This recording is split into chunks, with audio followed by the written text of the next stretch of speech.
இன்னைக்கான டாப் சம்பவங்கள் என்னென்னு பார்ப்போம். அதுல ஃபர்ஸ்ட் மேயர் பிரியா அவர்கள் வந்து சீக்கிரமா மாட்ட போறாங்கன்னு நினைக்கிறேன். என்னன்னா, கடந்த பிப்ரவரி மாசம் 90 புதிய திட்டங்களை அறிமுகப்படுத்துறதுக்காக ஒப்பந்தம் போட்டிருக்காங்க. அதுல ஒண்ணு 100 கவர்மெண்ட் ஸ்கூல்ஸுக்கு 60 லட்சம் ரூபாய்க்கு பிரிண்டர் வாங்கியிருக்காங்கன்னு அந்த டெண்டர்ல போட்டிருக்காங்க. ஆனா அதே 100 பிரிண்டரை இப்போ 22 லட்சம் ரூபாய்க்கு வாங்கியிருக்காங்க. கிட்டத்தட்ட 38 லட்சம் ரூபாய் வந்து சேவ் பண்ணியிருக்காங்க.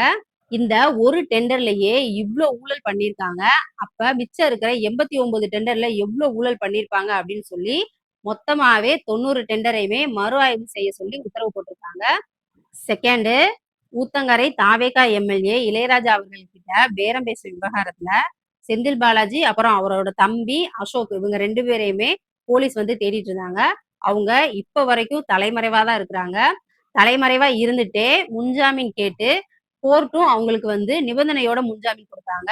என்னன்னா, டெய்லியும் போலீஸ் ஸ்டேஷன்ல போய் சைன் பண்ணணும் அப்படின்ற நிபந்தனையோட அவங்களுக்கு வந்து முன்ஜாமீன் கொடுத்திருந்தாங்க. அப்படி இருந்தும் அவங்க இன்னும் தலைமறைவா தான் இருக்கிறாங்க. இப்போ தலைமறைவா இருந்துட்டே கோர்ட்ல இன்னொரு மனு போட்டிருக்காங்க.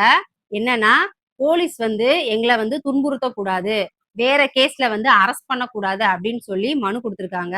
ஆனா கோர்ட் வந்து உங்களுக்கு முன்ஜாமீன் கொடுத்தும் நீங்க இன்னும் தலைமறைவா தான் இருக்கிறீங்க, தலைமறைவா இருக்கிற உங்களை வந்து எப்படி துன்புறுத்த முடியும் அப்படின்னு சொல்லி அந்த மனுவை வந்து கேன்சல் பண்ணிட்டாங்க.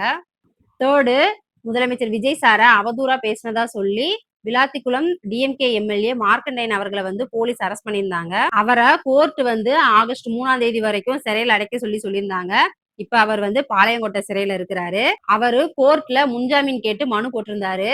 ஆனா கோர்ட் வந்து அவரோட மனுவையுமே கேன்சல் பண்ணிட்டாங்க. ஃபோர்த்து, முதலமைச்சரின் காலை உணவு திட்டம் அப்படின்ற பேரை வந்து பெருந்தலைவர் காமராஜர் உணவு திட்டம் அப்படின்னு சொல்லி பெயர் மாற்றம் பண்ணி முதலமைச்சர் விஜய் சார் வந்து உத்தரவு போட்டிருக்காரு. அது மட்டும் இல்ல, first standard to 5th standard வரைக்கும் இருக்கிற காலை உணவு திட்டத்தை 8th ஸ்டாண்டர்ட் வரைக்கும் கொண்டு வர போறாங்க.